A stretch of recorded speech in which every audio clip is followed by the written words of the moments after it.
A nice young lad has fallen in love with a beautiful princess.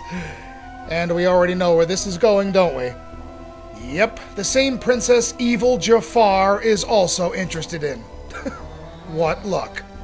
As a result, Jafar locks him up, turns to the princess, and in a soft, romantic voice says, "Marry me or die."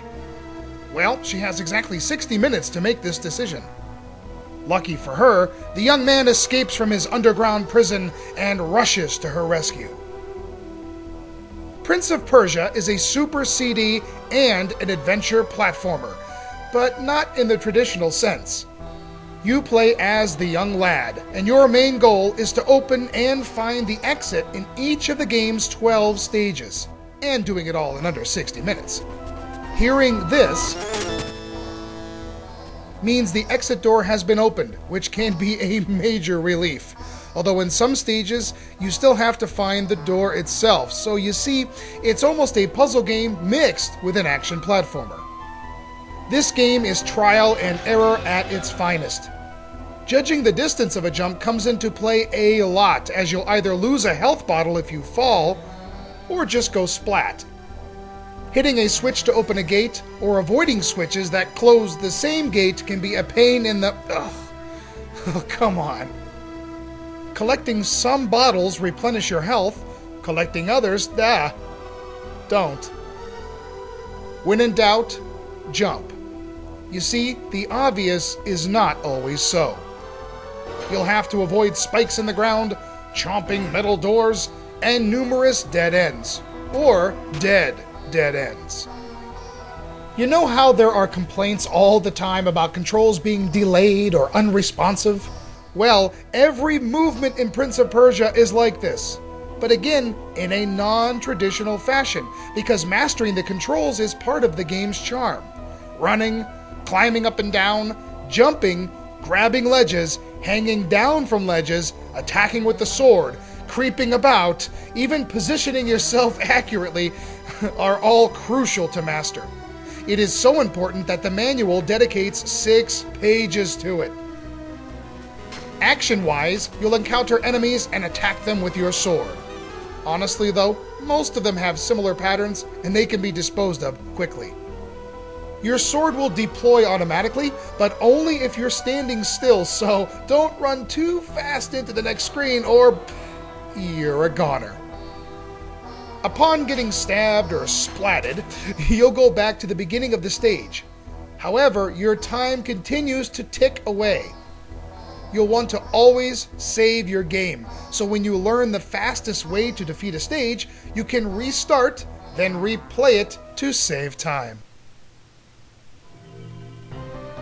Really quick, let's look at the various menu options. At Game Start, you can input a name used for saved games. Continue allows you to select a file you might have saved previously.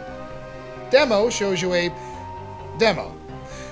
Within the game, you also have the ability to adjust speed, end the game if you're lost or spent too much time on a level, save your progress at any point, and more. The only thing missing is a load feature, which is frustrating. Instead, you have to end the game, go to the title screen, select the file, wait for it to load, and finally start again. If there was ever a game that needed a load screen, it's this one.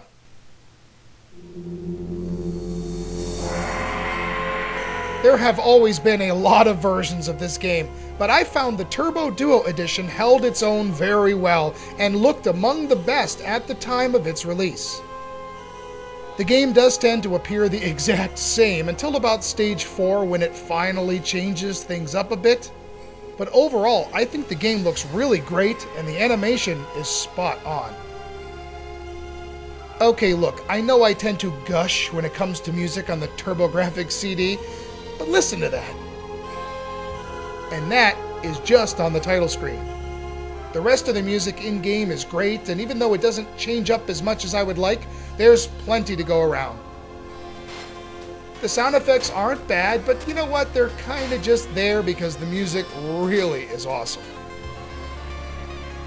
Now, as for the controls, we've kind of already touched on that in the review, but I have to tell you that while they can be very picky, the game does help you out. If you're a tiny bit too far away to jump or climb, the computer will kind of nicely nudge you over. You can creep to the very edge and not fall off, so you can make a great jump, but don't push it.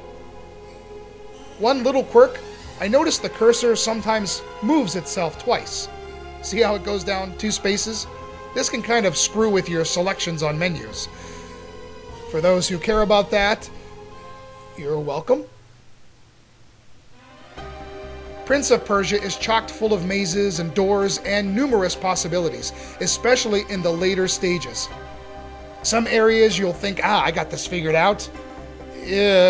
But not quite. Some stages you'll finish and feel pretty good, and then splat. I guess I have to grab that ledge right away, huh? All right. Oh, forgot to do it that time. Damn it! You'll tend to get a bit confident and also cocky and start making super jumps and leaps of faith. But then again, the game will make sure to keep your cockiness in check, and you'll always have to keep learning as the game goes on. The learning curve can take a while, and there are times I wish they had sacrificed a few frames of animation for slightly less controlled delay. But in many ways, the original Prince of Persia was a landmark game, and this Super CD version does it immense justice. Your patience is king, and if you have some, definitely give Prince of Persia a try.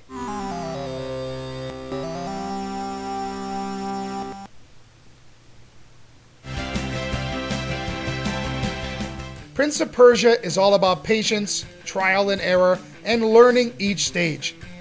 It is not for everyone, and I know a lot of people who cannot stand this game. I, however, love it. It's fun, it's refreshing, it's unique, and when you master the movements and the stages, it is extremely fulfilling. If you take anything away from this review, remember, don't fall in love with a princess.